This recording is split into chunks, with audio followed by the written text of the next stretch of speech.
Se encaminhando agora para o final do curso, nós vamos discutir aspectos éticos que envolvem a pesquisa com dados do Twitter. E parte das discussões vai refletir, vai estar ligada a temáticas clássicas das preocupações da pesquisa social com o tema da ética.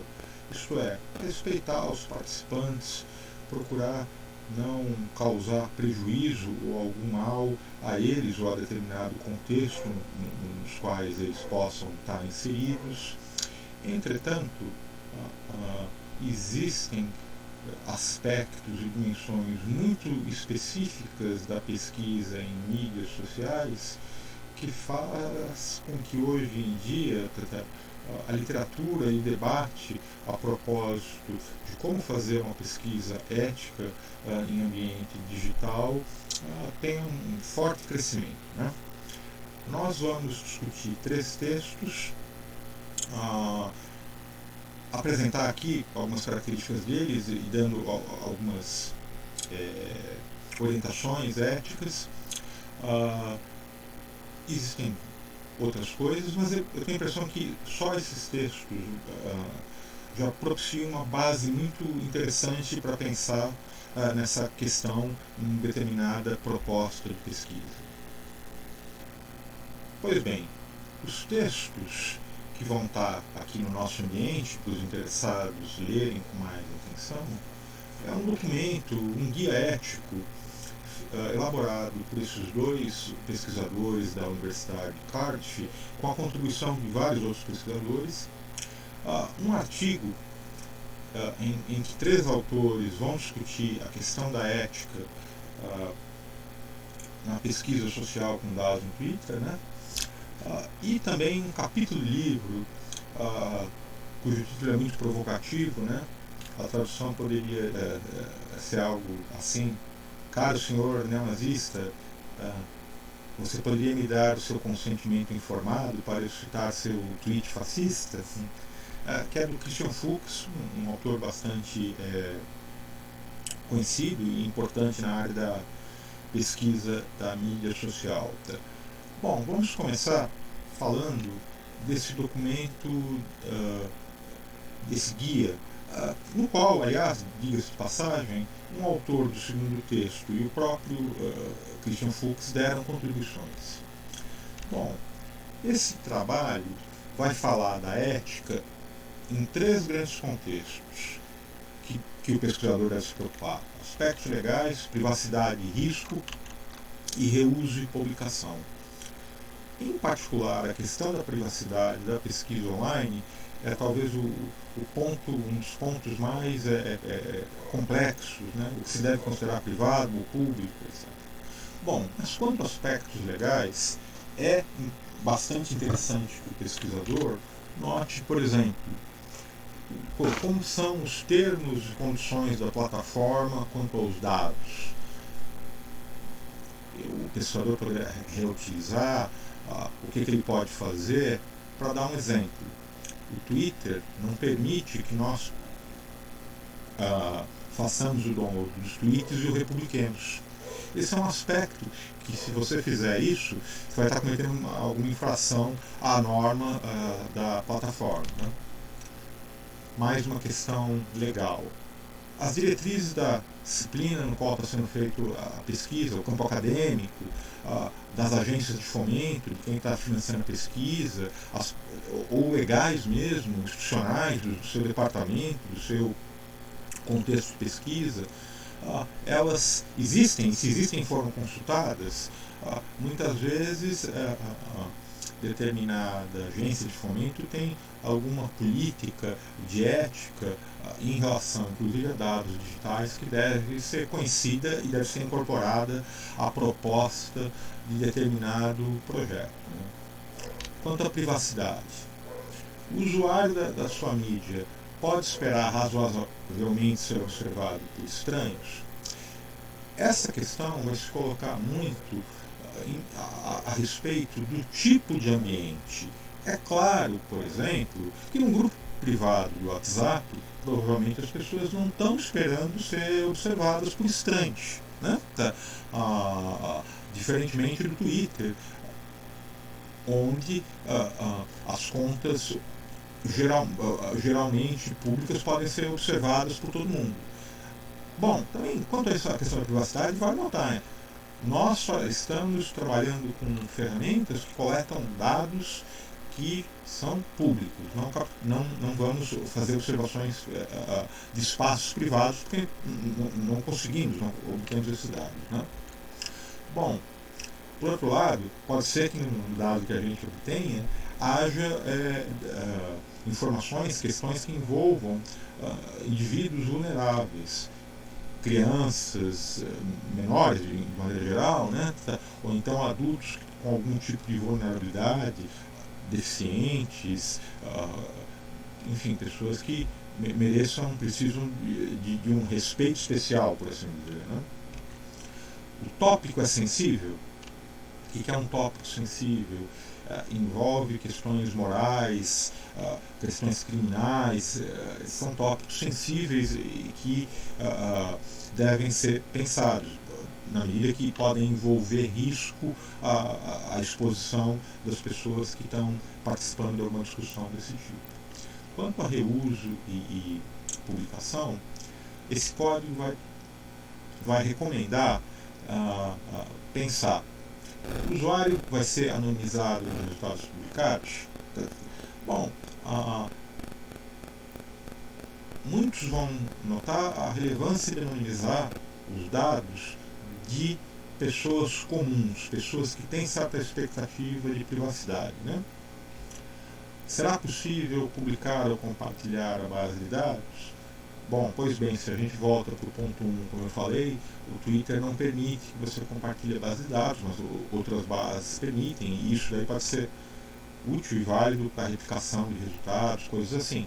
Mas implica uma reflexão sobre possibilidades, sobre ética de fazer isso. E, em particular, se você não quer permitir a identificação por motivos éticos, apagando o ID dos tweets ou de outro tipo de material, né? Bom, o segundo texto, eu diria que ele é um pouco mais cauteloso a partir de dados de pesquisa que ele apresenta na parte inicial, notando que muitos usuários não leem os termos de uso do Twitter e tem uma certa expectativa de não ser observado e não ser inserido em pesquisa sem o seu consentimento e tal. Então ele propõe uma estrutura ética, um enquadramento ético a partir, em particular, de quem é. É uma figura pública? Se é uma figura pública, eu posso então publicar esse dado. Mas eu estou olhando uma conta de uma organização. É de um membro individual de uma organização? Sim. Está no modo privado? Não. Está público? Então posso. Enfim, vai dando um fluxograma para ser pensado cada tipo de material, se eu devo ou não publicar.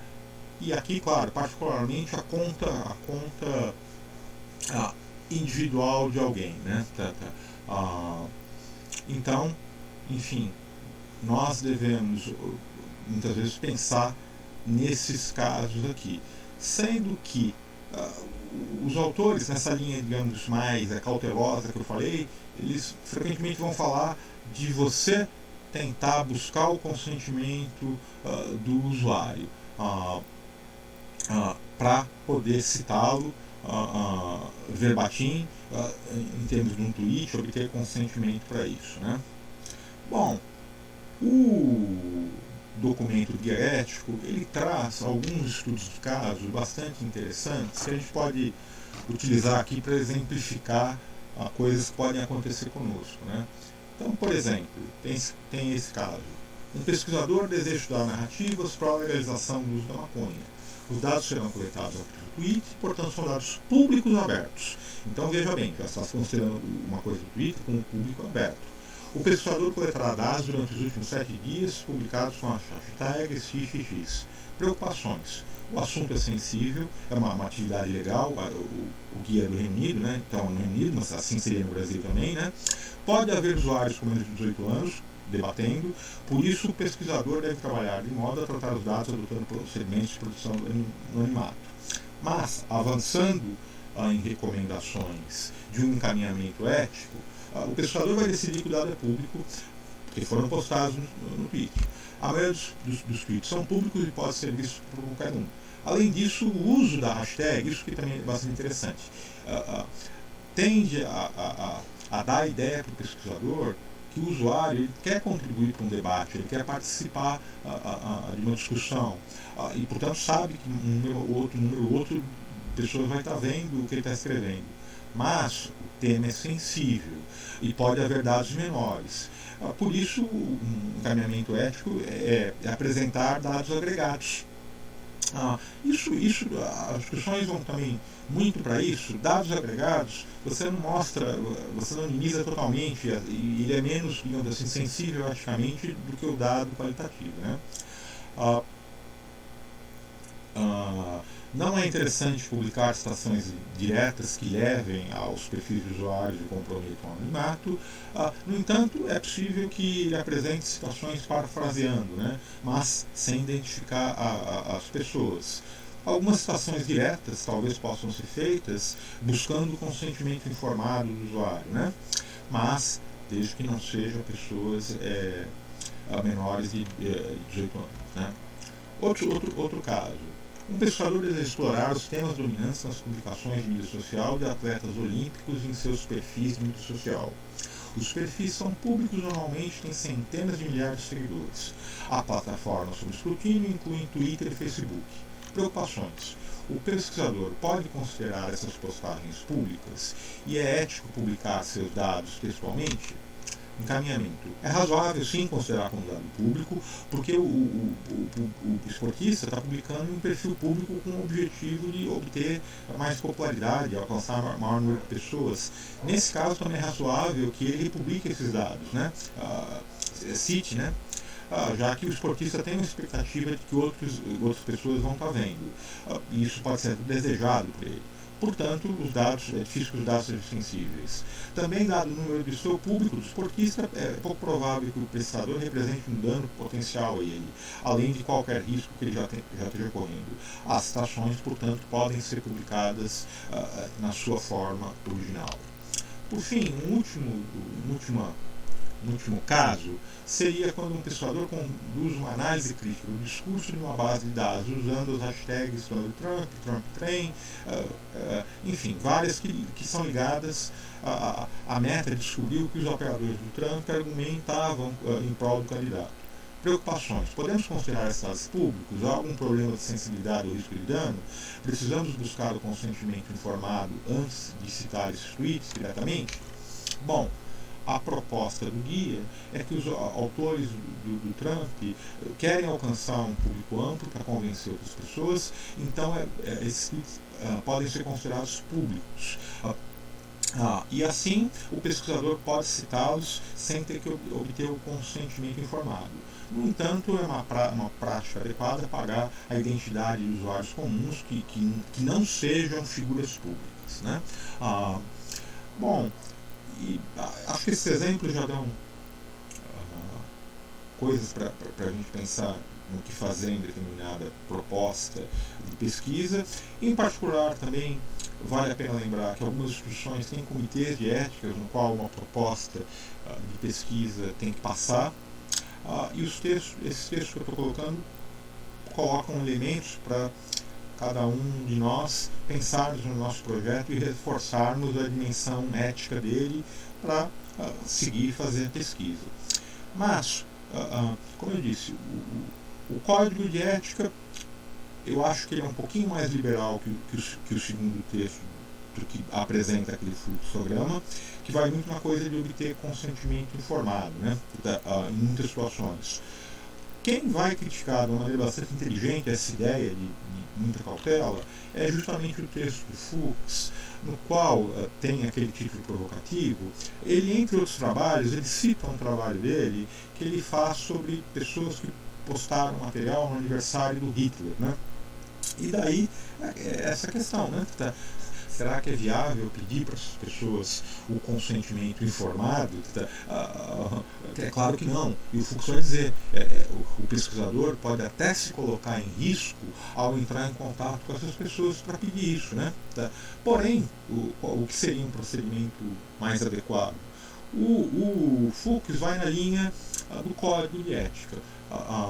É uma discussão pública, as pessoas teriam expectativa de ser observada, porém ele anonimiza, não publica, ele publica como está aqui, eu estou reproduzindo exatamente como está no artigo dele, né? Então, sobretudo para análise qualitativa, essa pode ser uma estratégia bastante defensável, né? Então, a propósito da temática ética, ficamos por aqui. Recomendo que aqueles que quiserem se aprofundar leiam os textos e vejam como questões éticas se colocam na proposta de estudo que se pretende fazer. Até mais, até a conclusão do nosso curso.